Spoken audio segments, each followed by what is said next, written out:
વિદ્યાર્થી મિત્રો 1 minute 1 concept 1 MCQ આ વિડિયોને એન્ડ સુધી જોશો તો ગુજસેટ ની અંદર પણ કેમિસ્ટ્રીમાં 40 માંથી 40 માર્ક્સ પાક્કા છે.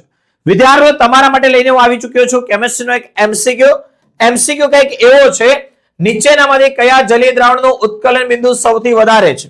which one of the following aqueous solution will exhibit highest boiling point?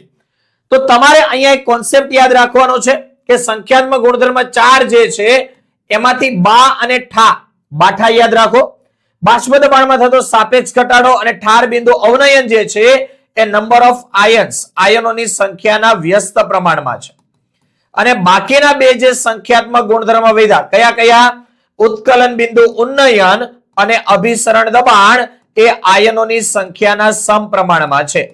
હવે તમને પૂછ્યું છે ઉત્કલન બિંદુ તો આયનોની સંખ્યા વધારે એનું ઉત્કલન બિંદુ પણ વધારે થશે. તો અહીંયા યુરિયાનું આયનીકરણ થાય નહીં એટલે 1 લખાયા ને. KNO3 નું આયનીકરણ કરો તો K પ્લસ NO3 માઇનસ એટલે 2 આયનો બનશે. Na2SO4 નું આયનીકરણ કરો તો 2 mall Na plus 1 mall SO4 minus 2 એટલે અહીંયા બેના 3 આયનો અને ગ્લુકોઝ નું આયનીકરણ ન થાય એટલે 1.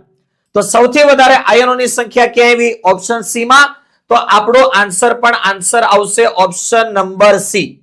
તો આવો જ એક એમસીક્યુ તમને હોમવર્કમાં આપું છું જેની આન્સર તમારે કોમેન્ટ કરીને જણાવવાનો છે. તો અહીંયા જે ક્વેશ્ચન સ્ક્રીન ઉપર દેખાય છે હોમવર્ક આન્સર એવું કરી અને ABCD જે આવતું હોય એ તમારે આ વિડીયોમાં કોમેન્ટ કરીને જણાવવાનું છે.